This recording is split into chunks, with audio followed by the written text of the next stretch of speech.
Yang dilarang itu PKI. Oke, satu. Kedua adalah ajaran komunisme, marxisme, leninisme. Itu yang tertulis. Keturunan ini melanggar TAP MPR. Apa? Dasar hukum apa yang dilanggar sama dia? Jadi jangan kita mengada-ada. Saya orang yang patuh peraturan perundangan. Ingat ini.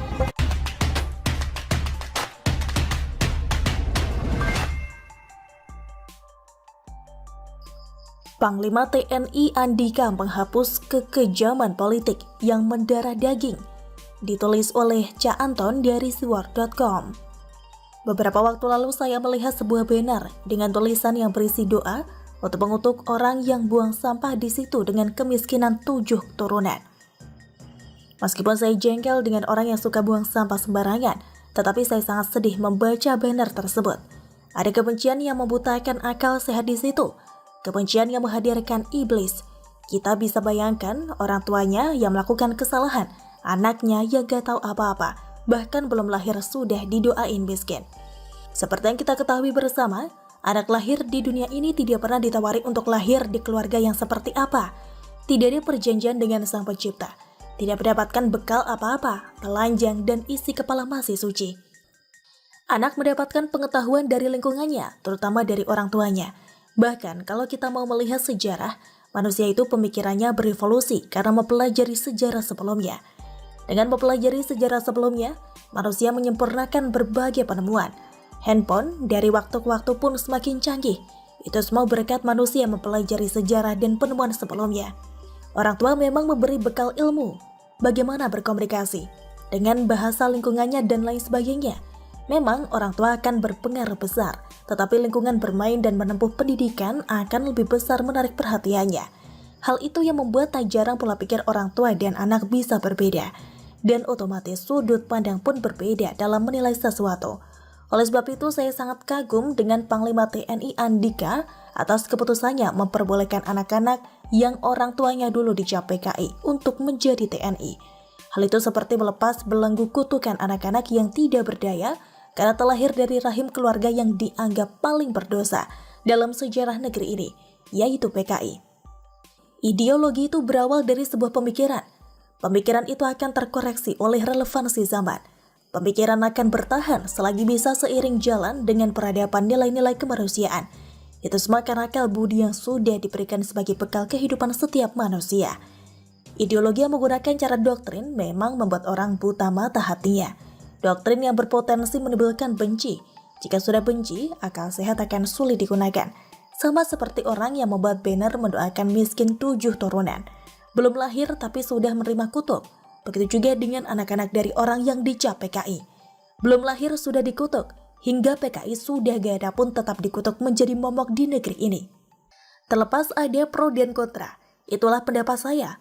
Pro dan kontra itu biasa dalam kehidupan. Tetapi idealnya meskipun pro dan kontra itu biasa, budaya diskusi harus digalakan, agar dasar pro dan kontra bisa dijabarkan dan dinilai dengan akal sehat.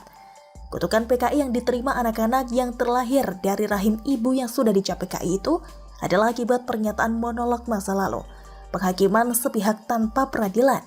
Bermonolog itu sama seperti doktrin. Doktrin itu sudah seperti propaganda yang bisa mengubah hal tidak benar dianggap benar. Meskipun keputusan Panglima TNI Andika tidak berdampak apa-apa bagi saya, tetapi beliau sungguh luar biasa.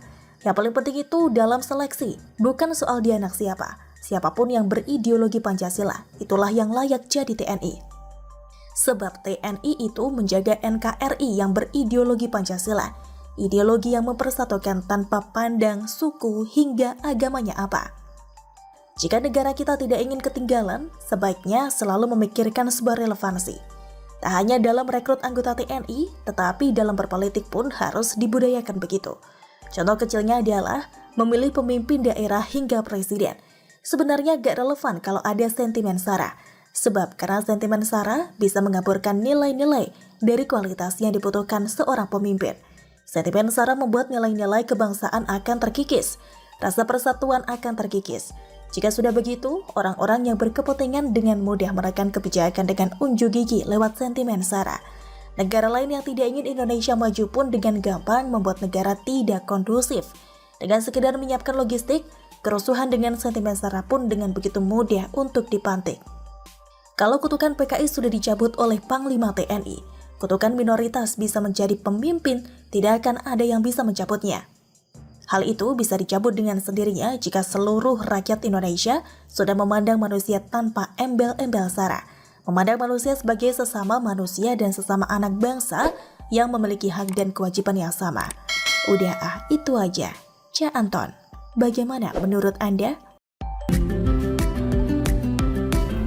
Oke, Assalamualaikum warahmatullahi wabarakatuh. Hal perbaikan di area saluran drainase. Sepertinya saluran drainasenya dibuat lebih pendek ya. Oke, kita bergeser ke sisi selatan dari trek lurus. Di sini stand.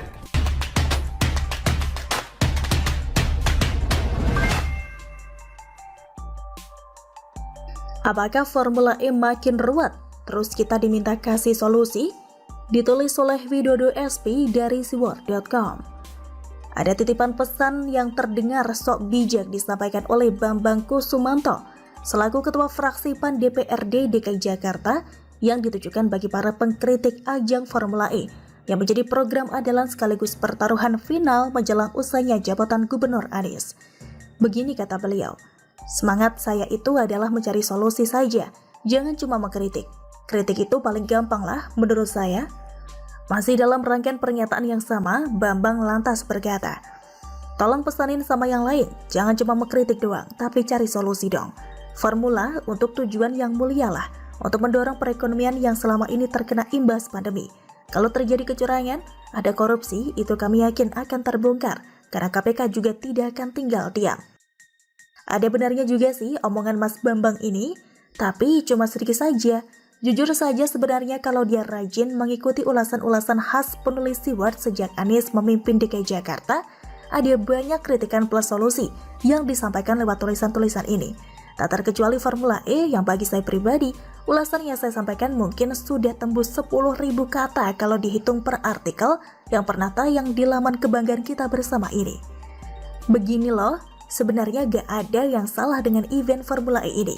Mau diadakan 10 kali dalam setahun pun, dengan meminjam sirkuit Mandalika misalnya, ya boleh-boleh saja. Kita juga tidak antipati kok sama pembangunan sirkuit yang kabarnya target penontonnya dikenai diskon besar dari target semula, ya di kisaran 10.000 penonton saja. Itu pun kalau nanti gak dikurangi lagi dengan alasan ini dan itu ya. Kita ini sudah baik loh dengan berteriak memberi warning sejak kawasan Monas digunduli dan pepohonan disikat habis. Karena katanya saat itu akan dipakai sebagai lokasi Formula E. Adanya indikasi ketidakberesan juga pelanggaran otoritas dengan main tebang di luar wewenangnya juga sudah kami sampaikan solusinya, yakni dengan mengusut peristiwa itu lalu menyeret pihak yang bertanggung jawab ke meja hijau. Tapi kita sama-sama tahu bahwa penebangan itu bak sirna ditelan bumi.